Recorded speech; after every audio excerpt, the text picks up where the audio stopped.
Alors vous menez aussi, on le sait, une réflexion sur la fabrique de la loi. Hein. Vous prenez, vous, des formes plus associatives ou participatives, justement, pour associer de nouveau le citoyen à la construction d'une loi. Alors est-ce que vous envisagez de revoir totalement la navette parlementaire? On sait qu'aujourd'hui, une loi, elle est proposée généralement par le gouvernement, un projet de loi, il arrive une première fois à l'Assemblée quelques mois plus tard, et puis après il va au Sénat, il revient à l'Assemblée, il retourne encore au Sénat, ça peut prendre des mois. Est-ce que vous allez simplifier ce processus? J'aimerais, parce que là, pour le coup, tous les arbitrages ne sont pas faits. Le constat est très simple. Il y a, entre guillemets, un process de base, comme dans une entreprise, pour fabriquer de la loi. Aujourd'hui, c'est un process qui est de plus en plus théorique. C'est la navette. Le texte commence à l'Assemblée, il va au Sénat, il revient à l'Assemblée, il revient au Sénat, on fait une commission mixte si les deux ne sont pas d'accord, et on tranche. Ça prend un an. Ça prend un an et demi. Un an et demi avec les décrets d'application. On l'a vu avec la réforme territoriale. Ce process de base, il ne marche plus.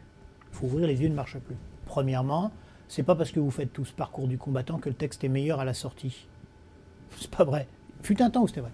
Deuxièmement, il y a de plus en plus de dérogations à ce modèle de base. Explosion des ordonnances, explosion des votes d'urgence, qui justement évitent la navette. Donc, il faut regarder les choses en face, ça ne marche plus parce que c'est plus le temps de la démocratie. Ça, c'est le constat. Qu'est-ce qu'on fait? Qu'est-ce qu'on fait? Mon sentiment, c'est qu'il faut,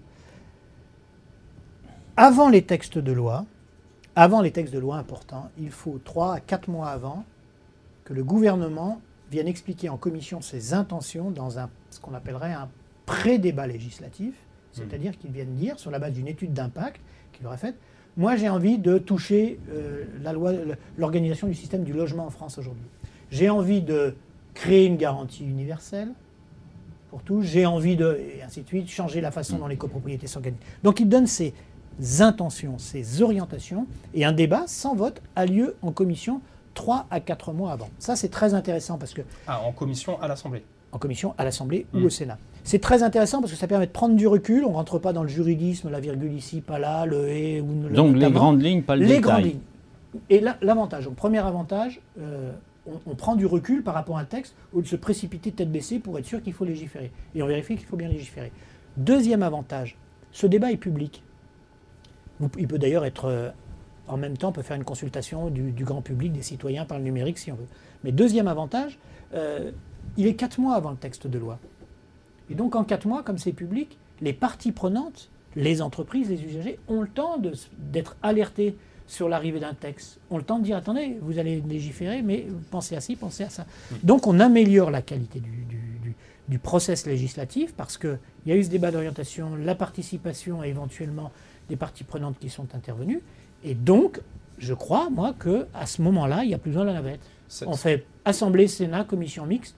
Le débat d'orientation en amont du texte remplace la navette. C'est ça ma proposition. Mais est-ce qu'on ne risque pas, avec des concertations de ce type-là, au contraire, d'enliser les projets et qu'ils ne sortent plus qu'un consensus mou L'enlisement, c'est maintenant.